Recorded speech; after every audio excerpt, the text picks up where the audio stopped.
Hi everyone and welcome to Book Boop. My name is Rachel and today is my June wrap up. So like all the other months in 2019, I had a theme for my TBR and that theme was a specific author, Kendare Blake. So all the books I read in June were by Kendare Blake. I read two different series. One is the Three Dark Crowns series, which there are three books out in that series so far, the last of which is coming out this year. I believe it's September.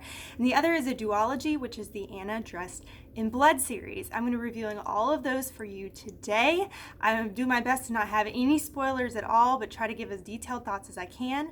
I also will be referring to my notebook. I tend to write down my thoughts so that I can use them in my videos, so that way I keep things quick and concise for you all, as well as keeping me from forgetting things I want to say or stumbling over my words and all that kind of stuff, or just blanking out, because that happens too.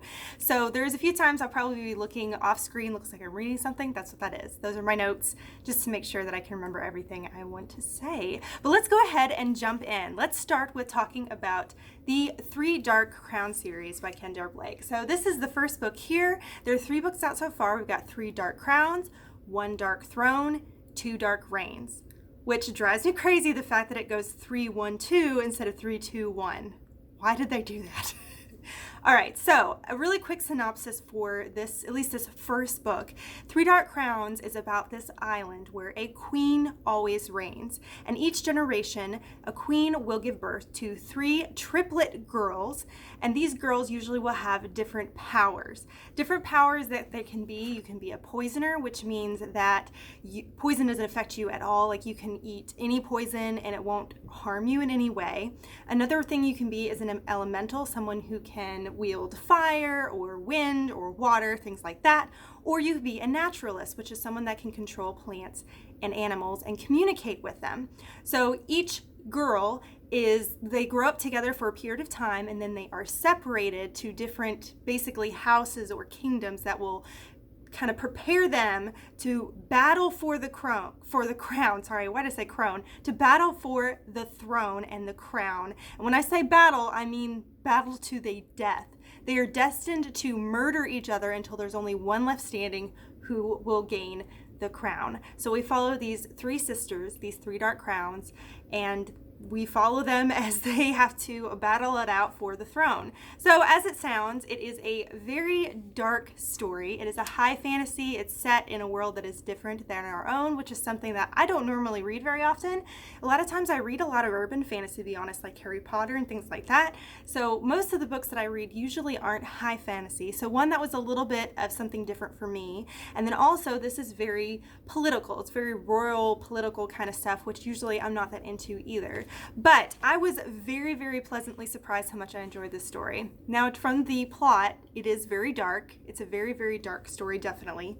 I liked how we learned all the perspectives of all three of the sisters. We get to learn about their backstories. We get to learn about how their upbringing was, because at a certain period of time, after being together for a certain portion of time and they're separated, they're all brought up very differently. One of them very cruelly and is just sort of almost kind of tortured.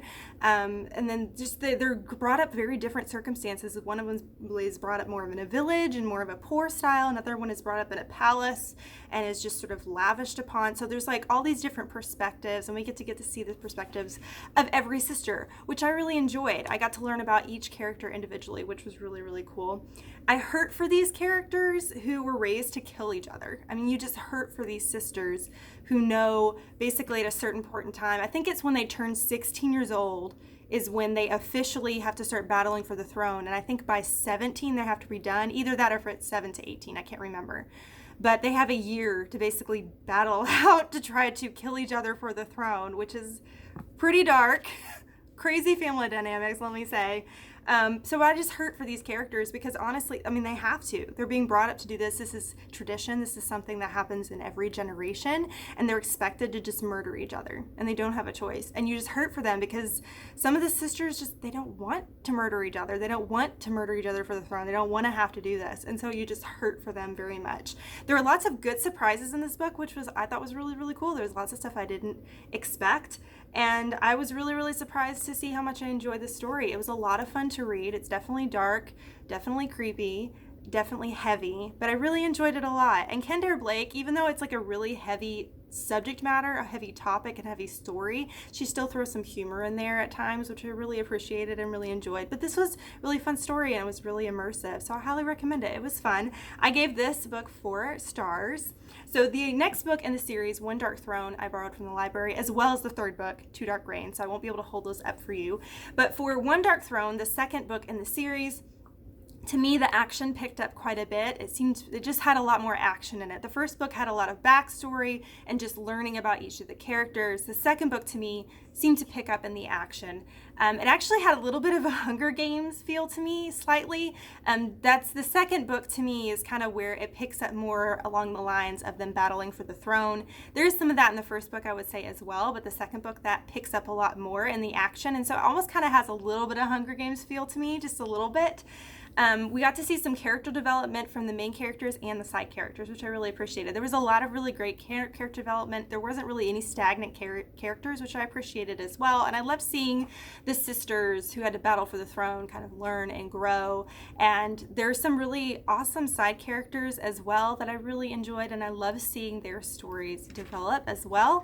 And there were a lot of good surprises in the second book as well. There were some good surprises in there that I wasn't expecting, and it was good. I really enjoyed the second one a lot, and I actually enjoyed the second one slightly more than the first one. I gave that one 4.25 stars. I think that's the first book I've ever given like a 0.25 to. Usually it's like the half marks, but I just liked it slightly more.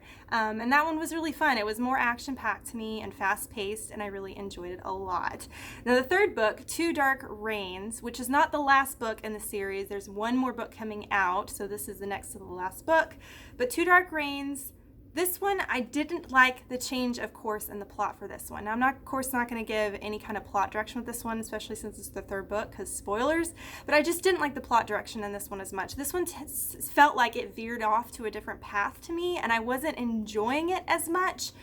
There's less focus on the battle between the sisters in the third book, and that's been the main focus of the series so far. And I felt like the third book, it kind of dropped out from underneath it for some reason, at least to me, and I felt like it just sort of took away from the original drive of the overarching plot. I wasn't a huge fan of the new character. So there's a new character that's introduced. Her name's Amelia, and I just didn't like that character very much. She's just a very crass personality, and she's abrasive, but not abrasive in like a way that you enjoy it, if that makes any sense. I just didn't like her character, and she didn't ruin the book for me, but she was a huge reason why I didn't like the story as much. It lacked intensity for me, which is kind of surprising because I could tell that Kendare Blake was trying to put a lot of intensity in this third book, taking the story a little bit in a different direction, and I could tell she was trying to build intensity and some sort of different interest in the story, but for me it didn't work, and so it just lacked intensity for me. I would like to read the conclusion of the series. I'm invested in it. I did enjoy it, but I'm not really going to rush to read the final one. I'm not going to be in a hurry to grab it the day it comes out and read it.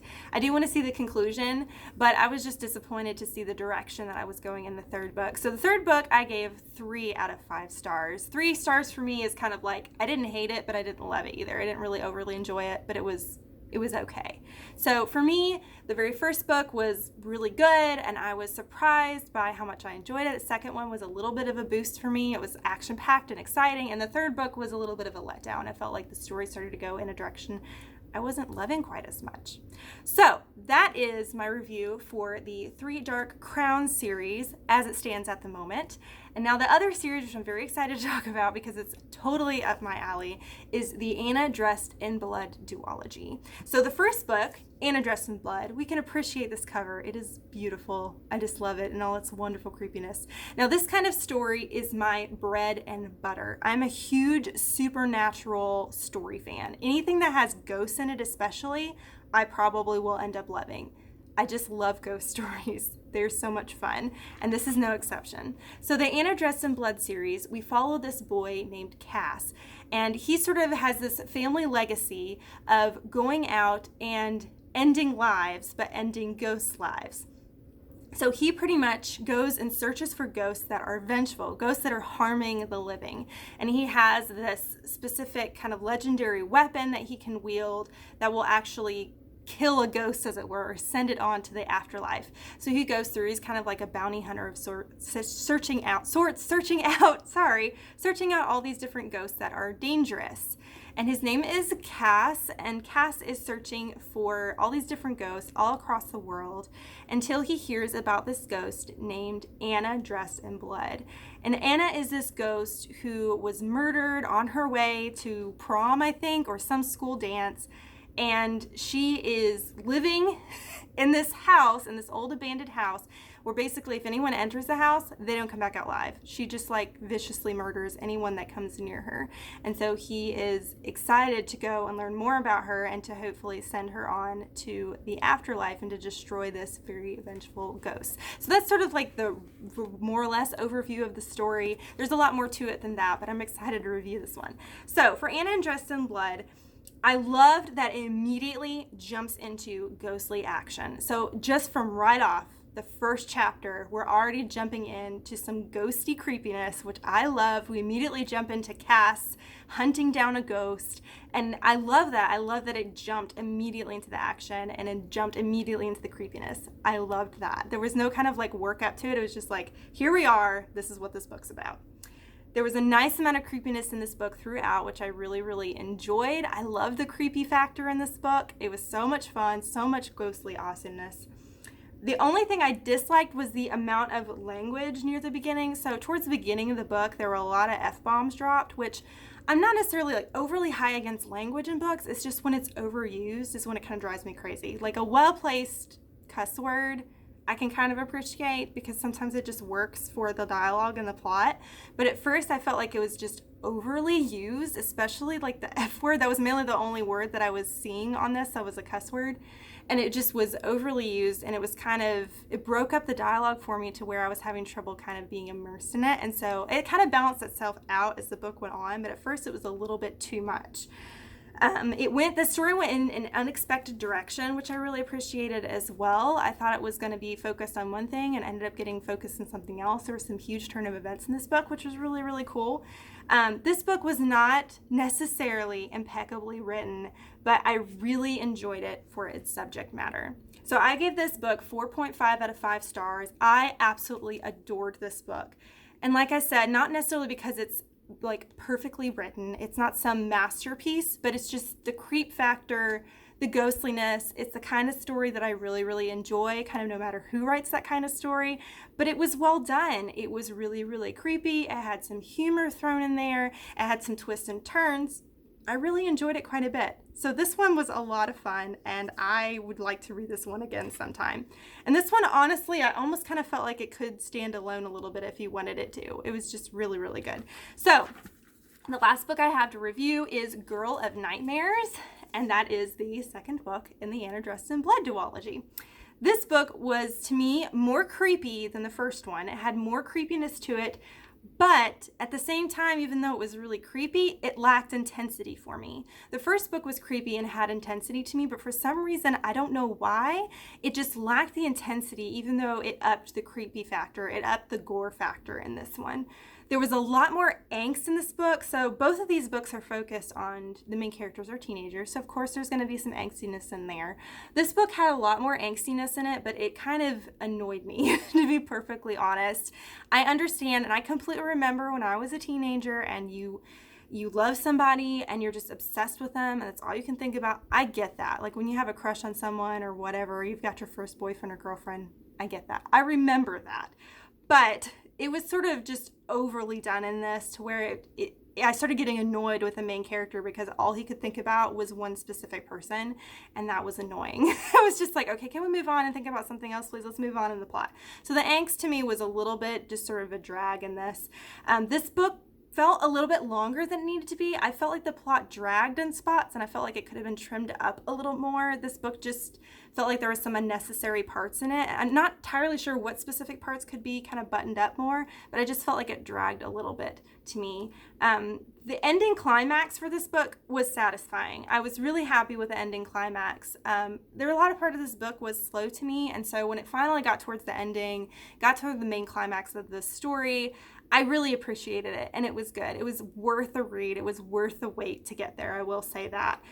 There was some good closure at the end of this series, but I feel like it could have had more. And what I mean by that is not a bad thing. I just mean that it could easily, more could be written within the series, or more could be written at least about the main character. I felt like it didn't leave the story open-ended, but it left sort of the history of what could happen next open-ended, if that makes any sense.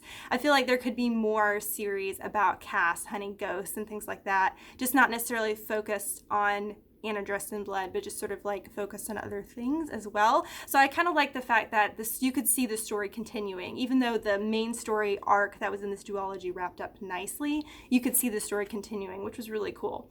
Overall, I found this book enjoyable. I just didn't find it as good as the first one. I enjoyed the first one a lot more than the second, even though this one was, I would say, creepier.